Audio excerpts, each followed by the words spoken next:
आपका चाहने वाला मरने के बाद अलग बॉडी में फिर से आपके पास वापस आ जाए तो फिर क्या होगा? क्या आप उसे पहचान पाओगे? इसे एक इंटरेस्टिंग सब्जेक्ट के साथ आज की मूवी एडिक्टेड 2002 की एक मिस्ट्री थ्रिलर मूवी आती है।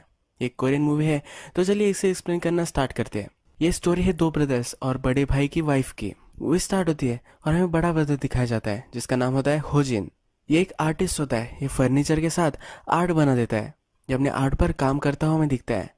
इसके बाद ये बाहर निकलता है और अपने छोटे ब्रदर के पास जाता है जिसका नाम होता है देजिन। देजिन स्पोर्ट्स कार ठीक कर रहा होता है। ये उसे कहता है कि मुझे लगा था कि आर्मी में जाकर आने के बाद तुम बदल जाओगे, पर अभी भी तुम खिलौनों के साथ ही खेल रहे हो। होजिन को अपना ब्रदर रेस कार्स चलाता है ये अच्छा नहीं लगता। उसे समझा रहा होता है कि ये बहुत ही डेंजरस है। देजिन उसे कहता है कि जो तुम करते हो ये भी डेंजरस है, इसमें भी तुम हर्ट हो सकते हो। साल में कितने सारे कार एक्सीडेंट होते हैं पर रेस का एक्सीडेंट बहुत ही कम ही होता है। देजिन सुनने वालों वैसे नहीं होता। नेक्स्ट सीन में हमें इंसू दिखाई जाती है। ये बड़े ब्रदर की वाइफ है। ये स्टेज शो के लिए साउंड वगैरह मैनेज करती है। होजिन जो होता है वो घर पर ही रहता है। वो घर में खाना वगैरह सबका ख्याल रख लेता है। उसकी वाइफ जॉब करती है और ये अपने आर्ट पर काम करता है। हम नेक्स्ट सीन में हम दिखता है कि इसका एक एग्जीबिशन होने वाला होता है। इसके एग्जीबिशन के लिए एक आदमी से वो बात कर रहा होता है। इंसू जो रात में स्टेशन पर होती है तो उससे लेने के लिए होजिन जाता है। वो स्टेशन से बाहर निकलते ही उसका जो फेवरेट सॉन्ग होता है वो लगाता है। उसे समझ में नहीं आता कि ये आवाज़ कहाँ से आ रही है। उसने ऑलरेडी एक म्यूजिक सिस्टम वाले को पैसे दिए होते हैं जो वो म्यूजिक बजा सके। होजिन ने अपने वाइफ के लिए एक गिफ्ट भी लाया हुआ होता है। उसे समझ में नहीं आता कि आज हो क्या रहा है। घर आने के बाद उसके लिए बहुत सारा खाना उसने पकाया होता है। इंसू सोचने लग जाती है कि आज ऐसा क्या स्पेशल है। आज तो उसका बर्थडे भी नहीं है और होजिन का भी बर्थडे नहीं है। होजिन फिर उसे कहता है कि आज हमारी एनिवर्सरी है। इसे बहुत ही गिल्टी महसूस होता है क्योंकि इसे याद नहीं होता। होजिन उसे एक नेकलेस देता है। इंसू कहती है कि मेरे फादर का गिफ्ट था, ये बहुत ही प्रेशियस था, ये खराब हो गया था तो इसलिए अब होजिन ने इसे रिपेयर कर कर उसे दे दिया है। इंसू कहती है कि मेरे फादर मेरा बहुत ही ख्याल रखते थे। उन्होंने मुझे जो भी चीज़ दी है वो बहुत ही प्रेशियस हो जाती थी। तुम्हें भी उन्होंने मेरे लिए ही भेजा है। इंसू कहती है कि मैंने तुम्हारे लिए कुछ भी गिफ्ट नहीं लाया। ये फिर डिसाइड करते हैं कि आज ये दोनों इंटीमेट होने वाले हैं। ये एक मोमेंट शेयर ही करने वाले होते हैं। तभी देजिन वहाँ आ जाता है। देजिन के साथ फिर ये सब बैठे हुए होते हैं। जब होजिन 2 मिनट के लिए वहाँ से चला जाता है तो इंसू देजिन से पूछती है कि तुम्हारी कोई गर्लफ्रेंड नहीं है या तुम्हें नहीं लगता कि तुम्हारी गर्लफ्रेंड होनी चाहिए? देजिन कहता है मैं जैसा भी हूँ खुश हूँ। इंसू कहती है कि तुम हमेशा अपनी कार से ही खेलते रहते हो, मुझे समझ में नहीं आता तुम्हारे माइंड में चलता क्या रहता है। बहुत रात हो जाती है तो इंसू सोने के लिए चली जाती है। होजिन देजिन को कहता है कि तुम्हारे आज कान बंद रखना। देजिन भी इस पर हंसता है। रात में इंसू और होजिन दोनों बेड पे होते हैं। वो इंटीमेट होने वाले होते हैं पर होजिन को बहुत ही हिकअप्स आ रहे होते हैं। ये फिर अपना प्लान कैंसिल कर देते हैं। होजिन का एग्जीबिशन होने वाला होता है। होजिन एक बहुत ही बड़ा आर्टिस्ट होता है। रिपोर्टर इससे क्या बोलेगा वो इसकी प्रैक्टिस कर रहा होता है। देजिन उसे हेल्प करता है। देजिन उसे कहता है कि आर्टिस्ट की तरह बोलो, जैसे पॉज लेकर लेकर बोलो। होजिन जब एक कर देता है तो देजिन कहता है कि तुमसे नहीं हो पाएगा। ये दोनों फिर यही हंस देते हैं। ये दोनों ब्रदर्स एक दूसरे से बहुत प्यार करते हैं। होजिन देजिन को अपनी कार तक छोड़ने के लिए आता है। देजिन की कार में उसने एक फिश लगाया होता है। उससे कहता है कि ये जो फिश है ये गुड लक के लिए है, ये तुम्हें किसी भी चीज़ से बचा कर रखेगा। जब देजिन घर से चला जाता है तो इंसू और होजिन दोनों घर पर अकेले होते हैं। ये दोनों फिर टेबल पर ही इंटीमेट हो जाते हैं। टेबल अनस्टेबल होता है तो टेबल के नीचे वो कॉइन लगाता है। अब नेक्स्ट सीन में हमें दिखता है कि देजिन अपने कार चलाने की प्रैक्टिस कर रहा है। वो इतनी फास्ट कार चलाता है तो कार का इंजन भी गर्म हो जाता है। उसे अपना वर्क बहुत ही पसंद आता है। इंसू जब अपने काम पर पहुंचती है तो उसे होजिन ने लेटर भेजा हुआ होता है। ये एक दूसरे को हमेशा लेटर भेजते हैं। 3 साल इनके शादी हो चुके हैं फिर वे एक दूसरे को लेटर भेजते हैं। ये देखकर इसकी कलीग उससे पूछती है कि ऐसा कैसे है। सब लोगों को इनका लव बहुत ही अजीब लगता है। रात में भी इंसू होजिन के लिए लेटर लिखते लिखते ही सो जाती है। होजिन भी जब इसका लेटर पढ़ता है तो उसे बहुत ही अच्छा लगता है। होजिन जो होता है इसे गार्डनिंग का भी शौक होता है। वो अपने फ्लावर्स को पानी दे रहा होता है तभी वह इंसू आती है। उसका जो नेकलेस होता है वो फिर से टूट गया होता है। होजिन को बोल रही होती है कि प्लीज़ इस नेकलेस को फिर से सुधार दो। यहाँ देजिन की एक फ्रेंड आती है। ये जो देजिन की फ्रेंड होती है ये उसे बहुत ही पसंद करती है। देजिन की फ्रेंड जब ये नेकलेस देखती है तो कहती है कि बहुत ही प्रीटी है। इंसू कहती है कि मेरे फादर ने बनवाया था, वर्ल्ड में इसकी तरह और कोई भी नहीं है। इस सीन को आप याद रखना, लास्ट में इम्पोर्टेंट है। नेक्स्ट दिन आता है और ये दिन देजिन की जो रेस होने वाली होती है उसका होता है। या होजिन अपना जो सब काम होता है एग्जीबिशन के लिए, उसे जो सब आर्ट कंप्लीट करना होता है ये सब वो कंप्लीट कर लेता है। वो आज देजिन की रेस देखने के लिए जाने वाला होता है। तेजिन की फ्रेंड उसे कहती है कि तुम्हारा ब्रदर तुम्हें अपोज करता है, तुम रेस करते हो तो उससे अच्छा नहीं लगता, तो क्यों तुम रेस करते हो? तेजिन कहता है कि मुझे बहुत ही अच्छा लगता है, ये मेरा पैशन है, मैं इसके बिना जी नहीं सकता। तेजिन की रेस स्टार्ट हो जाती है और होजिन उस रेस के लिए लेट हो जाता है। वो टैक्सी ड्राइवर के पास जाता है और उसे कहता है कि बहुत ही लेट हो चुका हूँ, उसे जल्द से जल्द वहाँ छोड़ने के लिए उसे बोलता है। ये टैक्सी ड्राइवर बहुत ही फास्ट गाड़ी चला रहा होता है। होजिन डर रहा होता है तो टैक्सी ड्राइवर कहता है कि 10 साल से मैं टैक्सी चला रहा हूँ, कभी भी मेरा कोई भी एक्सीडेंट नहीं हुआ है। तेजिन की रेस स्टार्ट होती है और जब वो रेस में होता है तब उसे टायर ज़रा ख़राब लगता है। ये वो चेंज करता है, पर इसी वजह से उसका टाइम जो होता है वो थोड़ा सा ख़राब हो जाता है। वो बहुत ही तेज़ गाड़ी चला रहा होता है। रेस ट्रैक्स पर एक एक्सीडेंट हो जाता है। उसे उसकी टीम मैसेज देती है कि वहाँ से वो सही से चलाए, पर उसे ये सुनाई नहीं देता। उसके आगे एक गाड़ी आ जाती है और इसका एक्सीडेंट हो जाता है। होजिन भी टैक्सी से जब आ रहा था तो टैक्सी बहुत ही फास्ट चल रही थी। रास्ते पर इस टैक्सी का भी एक्सीडेंट हो जाता है। इन दोनों ब्रदर्स का एक ही टाइम पर एक्सीडेंट हो जाता है। इसके बाद हमें देजिन दिखाया जाता है। ये हॉस्पिटल बेड पर होता है और ये अनकॉन्शियस होता है। तो डॉक्टर्स बात करते हुए हमें दिखते हैं। ये कह रहे होते हैं कितना अजीब वर्ल्ड है, दोनों ब्रदर्स का एक ही साथ एक्सीडेंट हो चुका था। जो रेस कार चलाता था वो बच गया है और दूसरा ब्रदर जो आर्टिस्ट था वो कोमा में चला गया है। अब थोड़े दिन गुजर जाते हैं और देजिन अब कॉन्शियस हो चुका है। ये हॉस्पिटल के बाहर आता है और आईने में देखता है। ये ज़रा डिस्टर्ब होता है। अब ये कॉन्शियस में आ चुका है तो डॉक्टर्स बहुत सारी टेस्ट वगैरह इसकी करवाते हैं। इंसू फिर इसे घर लेकर आती है। ये कहती है कि तुम बच गए, ये भी एक मेहरबानी ही है। अब नेक्स्ट सीन में हमें दिखता है कि तेजिन होजिन की जो गार्डन थी उसके पास आ चुका है। जो फ्लावर्स थे वो मुरझा चुके हैं, इसे वो देख रहा है। इंसू वो शौक में, ऐसा उसे लगता है, उसके रूम में उसे छोड़ कर देती है। तेजिन दिन रात वहाँ सोता रहता है। नेक्स्ट दिन सुबह जब आती है तो होजिन के गार्डन में पानी लगा रहा होता है। नेक्स्ट दिन जब आता है तो होजिन के ब्रश से तेजिन ने ब्रश किया होता है। होजिन हमेशा ब्रश कर कर इंसू के लिए वो ब्रश रख देता था। इंसू को ये देखकर बहुत ही अजीब लगता है। इसके बाद हम देखते हैं कि होजिन का जो आर्ट था वो अब तेजिन कर रहा है। उस पर वो वर्क करना स्टार्ट कर देता है। तेजिन की जो अच्छी फ्रेंड थी वो अब उसे मिलने के लिए आई हुई है। उसे कहती है कि तुम हॉस्पिटल में थे और मेरी बहुत ही हालत ख़राब हो चुकी थी। जब तुम्हारी कार तहस नहस हो गई थी तो उसे स्क्रैप करने के लिए मैं गई थी। वो स्क्रैप होता हुआ देखकर बहुत ही मुझे अच्छा लगा। तेजिन अपनी कार से प्यार करता है तो उस कार से वो जेलस होती है। इसी वजह से उसे उस कार को स्क्रैप होता देखकर बहुत ही खुशी हुई होती है। तेजिन सिगरेट पीता था, पर एक्सीडेंट हो जाने के बाद अब वो सिगरेट नहीं पी रहा। उसकी फ्रेंड उसे कहती है कि तुम तो बहुत ही हेवी स्मोकर थे। रात में हम देखते हैं कि तेजिन की फ्रेंड उसके घर पर ही होती है। वहाँ जब इंसू आती है तो देखती है कि तेजिन अब कुक कर रहा है। तेजिन कभी भी कुक नहीं करता था। होजिन जिस तरह से अच्छी सब्जियाँ वगैरह काटता था उसी तरह से सब्जियाँ काट रहा है। इंसू के जो फेवरेट फ्लावर्स होते हैं वो भी उसने लाए हुए होते हैं। रात में हमें दिखता है कि तेजिन उसके वर्क स्पेस में है और रो रहा है।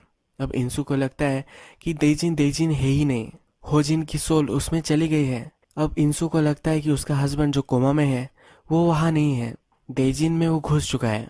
अब ये सब हो क्या रहा है, इसका सेंस बनाने के लिए तेजिन को डॉक्टर के पास लेकर आती है। डॉक्टर्स तेजिन के सब सिम्टम्स वगैरह पूछते हैं। इंसू को बताते हैं कि उसे अपने ब्रदर जाने के बाद सदमा लग चुका है, वो डिप्रेशन में है और इसी वजह से यह सब हो सकता है। डॉक्टर से बोलता है कि तेजिन का जो सबकॉन्शियस है इसे लगता है कि वो होजिन ही है। डॉक्टर इंसू को सलाह देता है अगर सही तरीके से तुम्हें इन्फॉर्मेशन निकालनी है तो तुम तेजिन को हिप्नोटाइज करो, उसके सबकॉन्शियस में क्या है ये तुम्हें पता चलेगा। रात में जब भी घर आते हैं तो तेजिन फर्नीचर पे काम करने लग जाता है। वो करते करते ही उसे चोट आ जाती है। यहाँ पर तेजिन की फ्रेंड भी होती है। वो उससे कहती है कि अपने आप को तुम संभालो, तुम होजिन नहीं हो, तुम तेजिन ही हो, ये तुम समझ लो। ये मानने के लिए तैयार नहीं होता। इंसू से सब कुछ समझाती है कि ये साइकोलॉजिकल है। तेजिन की फ्रेंड बोलती है कि इससे मुझे बहुत ही तकलीफ हो रही है। रात में इंसू तेजिन के पास आती है। होजिन को उसने जो नेकलेस दिया था ये तेजिन उसे वापस करता है। उसने वो फिक्स कर कर उसके लिए लाया हुआ होता है। नेक्स्ट सीन में हमें दिखता है कि हिप्नोटाइज करने के लिए इंसू ने तेजिन को लाया हुआ है। इनका जब सेशन चल रहा होता है तो तेजिन को एक्सीडेंट किस तरह से हुआ था ये पूछा जाता है। ये पूछने पर भी होजिन का जिस तरह से एक्सीडेंट हुआ था उसी तरह से डिस्क्राइब करता है। अब इंसू भी डाउट करने लग जाती है। जब तेजिन आर्ट बना रहा होता है तो उसे वो देख रही होती है। वो अब सोच रही होती है कि क्या ये सचमुच में पॉसिबल है। रात में जब ये सोई हुई होती है तो तेजिन वहाँ आता है, उसका डोर खटखटाता है। उसे कहता है कि डोर ओपन करो, मैं कुछ करने नहीं वाला। तेजिन कहता है मैं बहुत ही सॉरी हूँ पर मैं मेरे ब्रदर के रूम में नहीं रह सकता। वो होजिन है, इस तरह से वो बात कर रहा होता है। मैं अगर वहाँ सोया तो मैं कभी भी नहीं जागूंगा, ऐसा मुझे लगता है। ये फिर इंसू के रूम में ही सो जाता है। इंसू वहाँ से जा रही होती है तो उसे कहती है कि प्लीज़ यही सो जाओ, मैं बहुत ही डरा हुआ हूँ। उसे कहती है कि तेजिन के साथ रहना ये मेरे लिए बहुत ही डिफ़िकल्ट है। मैं हमेशा उसमें होजिन ही ढूंढती रहती हूँ और कभी कभी मुझे वो दिख भी जाता है। मैं बहुत ही कंफ्यूज हूँ। तेजिन की फ्रेंड कहती है कि तुम उसे मुझ पर छोड़ दो, मैं ज़रा उसके साथ टाइम स्पेंड करती हूँ, इसके बाद वो फिर से पहले जैसा हो जाएगा। ये फिर तेजिन के पास आती है, उसे कहती है कि तुम मेरे साथ मेरे फादर के फार्म में काम कर सकते हो। तुमने मुझे कहा था कि तुम जब वॉर में थे तुम्हें बहुत ही अच्छा लगता था, अगर तुम फार्म में काम करोगे तुम्हें फिर से अच्छा लगेगा। डेजिन कहता है कि मैं क्यों कहीं जाऊंगा, ये तो मेरा ही घर है। डेजिन की फ्रेंड कहती है कि इंसू ऐसा चाहती है कि तुम चले जाओ, कि तुम इंसू के लिए ये सब करो। होजिन को कोमा में रहकर 1 साल हो चुका है, ये उसके लिए बहुत ही डिफिकल्ट है। डेजिन को अब तक मालूम ही नहीं होता कि होजिन कोमा में है, उसे लगता है कि वो मर ही चुका है। ये फिर उसे देखने के लिए जाता है। इसके बाद रात में हमें दिखता है कि डेजिन घर पर है। वो जब अपनी शक्ल कांच में देख रहा था तो डिस्टर्ब हो गया, कांच को उसने तोड़ दिया है। इंसू उसके पास आती है, उसे कहती है कि गौर से इस चेहरे को देखो, तुम होजिन नहीं हो सकते। देजिन कहता है कि अगर तुम्हें लगता है कि तुम मेरे बिना सही से रह सकती हो तो मैं यहाँ से चला जाऊंगा, मैं देजिन की तरह ही जीऊंगा। ये फिर अपने फ्रेंड के साथ उसके फार्म में आता हुआ हमें दिखता है। इंसू होजिन जो कोमा में है उसे मिलने के लिए आती है। वो उससे कहती है कि तुम तो कभी भी लेजी नहीं थे, इतने वक्त तक तुम अब क्यों सो रहे हो। मैं इस साल में बहुत ही बदल चुकी हूँ, मैं लोगों से बहुत ही ज़्यादा एंग्री हो जाती हूँ, मैं हंसती भी नहीं हूँ। तुम अगर मुझे देखोगे तो तुम सरप्राइज्ड हो जाओगे। तुम्हारी आवाज़ भी अब मुझे याद नहीं आ रही। मैं बहुत ही ट्राई करती हूँ रिमेंबर करना, पर मैं कभी रिमेंबर नहीं कर पाती। जब देजिन फार्म पर काम कर रहा होता है तो देजिन की फ्रेंड उसे अनाय करती रहती है, उसके साथ बैठकर बात कर रही होती है। तो देजिन उसे कहता है कि अगर तुम्हें लगता है कि मैं सही से यहाँ काम कर पाऊँ तो प्लीज़ मुझसे बात मत करो। उसकी फ्रेंड उसे बोलती है कि तुम अगर मुझसे प्यार करो या ना करो, पर हमेशा मैं तुमसे प्यार करती रहूँगी, मैं हमेशा तुम्हारे लिए वेट करती रहूँगी। अब नेक्स्ट सीन में हमें दिखता है कि इंसू जब स्टेशन से आ रही थी तब जिस तरह से होजिन उसे लेने के लिए आया था उसी तरह से देजिन भी उसे लेने के लिए आता है। देजिन कहता है कि मैं सॉरी हूँ, पर मुझे वापस आना ही था, मैं तुम्हारे बिना रह नहीं सकता था। इंसू इसके बाद कहती है कि इस्किमोस जो लोग होते हैं उनमें से कोई अगर मर जाता है तो 5 दिन उसके बारे में बात करते हैं, इसके बाद उस आदमी के बारे में कभी भी बात नहीं करते। ये वो बैड लक समझते हैं। हमें भी होजिन के बारे में ऐसा ही करना चाहिए। वो फिर होजिन की यादें बोलना स्टार्ट कर देती है। वो कहती है कि 1 साल बहुत ही बारिश पड़ी थी। होजिन के घर पर हम जब गए थे तो उसमें बहुत सारा पानी भर चुका था। हम दोनों ने मिलकर वो सब पानी निकाला था। जब तुम आर्मी में चले गए थे, जब तुम घर से दूर चले गए थे, तुम्हारे ट्यूशन फीस के लिए होजिन एक फैक्ट्री में काम करता था। मैं एक दिन उसे देखने के लिए गई थी और उसे देखकर मुझे बहुत ही दुख हुआ था। अब देजिन कहता है कि मुझे याद है जब तुम मुझे देखने के लिए आई थी, तुमने पीली ड्रेस पहनी थी। जब तुम वहाँ से जा रही थी तब मैंने तुम्हें वहाँ देखा था। मैंने तुम्हें रोका नहीं, क्योंकि तुम्हें अगर मैंने पहचान लिया होता तो तुम बहुत ही अपसेट हो जाती। क्राइसिस के वक्त तुमने मुझे हेल्प किया था, मैं तुम्हें कैसे छोड़कर चला जा सकता था। हम दोनों जो है ये एक ही पर्सन है, क्या तुम इसे देख नहीं पा रही हो। मुझे उस एक्सीडेंट में मर जाना चाहिए था और कभी वापस नहीं आना चाहिए था, पर मैं कर नहीं पाया। मुझे तुम्हारे लिए वापस तो आना ही था। मैं जितना तुमसे प्यार करता हूँ उतना कोई भी तुमसे प्यार नहीं कर सकता, इसी वजह से मैं वापस आ चुका हूँ। टेबल के नीचे इन दोनों ने कॉइन रखे थे, ये वो निकालता है और उसे देता है। ये कहता है कि ये जो कॉइन है ये हम दोनों ने आज तक एक दूसरे से कितना प्यार किया है, इसका ये सिंबल है। ये दोनों फिर एक दूसरे को हक कर लेते हैं। रात में एक दूसरे के साथ इंटीमेट हो चुके हैं हमें दिखता है। इंसू अब इसे एक्सेप्ट कर लेते हैं। ये पार्क में जाते हैं, शॉपिंग करते हैं, एक नॉर्मल सी लाइफस्टाइल जीते हैं। तेजिन अपने आर्ट पर काम करता है और उसका भी एग्जीबिशन अब होने वाला होता है। नेक्स्ट सीन में हमें इंसू देजिन की फ्रेंड से बात कर रही है दिखता है। उसे समझा रही होती है कि देजिन ही होजिन है। देजिन की फ्रेंड कहती है कि वो वैसे भी जैसे पहले था वो वैसा नहीं रहा है, अब देजिन जहाँ है वहाँ मैं नहीं रह सकती। और वो एक कंट्री छोड़कर बाहर स्टडी करने के लिए जाने वाली होती है। लास्ट बार देजिन से मिलने के लिए वो आती है। देजिन उससे पूछता है कि क्यों तुम बाहर जा रही हो, क्या मेरी वजह से जा रही हो। उसे पूछता है कि कब तुम वापस आओगी। ये कहती है कि मेरा वेट करने के लिए देजिन यहाँ नहीं है, तो मैं क्यों वापस आऊँगी। वो बोलती है कि क्या मैं तुम्हें देजिन समझकर कुछ बोल सकती हूँ। वो फिर उसे रॉटन बास्टर्ड कहती है। उसके बाद उसे विश करती है कि उसकी लाइफ बहुत ही अच्छी जाए। उससे वो एक हग मांगती है। वो बोलती है कि तुम कैसे भी मुझे हक दे सकते हो, देजिन या होजिन, मुझे कुछ भी फर्क नहीं पड़ता। देजिन फिर उसे एक वार्म हग देता है। ये कहती कि तुम देजिन नहीं हो, देजिन कभी भी इस तरह से मुझे हक नहीं करता था। इसके बाद देजिन को एक कॉल आ जाता है, इसका एग्जीबिशन होने वाला है, तो इसी का एक कॉल होता है। अब नेक्स्ट सीन में हमें दिखता है कि इंसू को डॉक्टर ने बुलवाया है। डॉक्टर उसे कहते हैं कि तुम्हारा जो हस्बैंड है ये नॉन रिस्पॉन्सिव है, वो ब्रेन डेड हो चुका है, वो अंदर से मर रहा है, तो इसी वजह से उसका लाइफ सपोर्ट उन्हें निकाल लेना चाहिए, ये उसे वो सजेस्ट करते हैं। इंसू और देजिन फिर डिसाइड करते हैं कि होजिन का लाइफ सपोर्ट उन्हें निकाल देना चाहिए। अब थोड़ा टाइम गुजर चुका है, हमें दिखता है कि इंसू देजिन के बच्चे से प्रेग्नेंट है। देजिन का एक आर्ट एग्जीबिशन चल रहा होता है। ये दोनों अब बहुत ही एक दूसरे के साथ खुश है। इंसू जब घर पर होती है तो उसे एक पार्सल आता है। ये पार्सल जो होता है देजिन के लिए होता है, पर ये पार्सल वो ओपन कर लेती है। इस पार्सल में उसके पास जो नेकलेस है, इसी तरीके से एक नेकलेस होता है। ये जो पार्सल है ये देजिन के फ्रेंड ने भेजा है। इसमें एक लेटर होता है, इसमें लिखा होता है कि तुम्हें ओरिजिनल कभी ना कभी तो चाहिए होगा, इसीलिए मैं रिटर्न कर रही हूँ। मैं कभी भी तुम्हारा जो है सिक लव है ये समझ नहीं पाऊंगी। मैं होप करती हूँ कि कभी ना कभी मैं तुम्हें भूल जाऊंगी। अब तेजिन के फ्रेंड को होजिन के पास जो नेकलेस था वो कैसे मिला है ये हमें दिखता है। जब इंसू ने होजिन को नेकलेस दिया था तो यह नेकलेस उसने एक बॉटल में छिपा कर दिया था। जब तेजिन की फ्रेंड लास्ट बार उसे मिलने के लिए आई तो नेकलेस उसे मिल गया था। तेजिन को इस नेकलेस के बारे में पता ही नहीं था, यही नेकलेस उसने लौटाया है। वो तेजिन को इनडायरेक्टली कह रही होती कि उसे पता है कि वो होजिन नहीं है, वो सब प्रिटेंड कर रहा है, और जो इंसू को लव करता है उसे समझ में नहीं आ रहा। अब इंसू डिस्टर्ब हो जाती है, वो देजिन की सब चीज़ें देखने लग जाती है।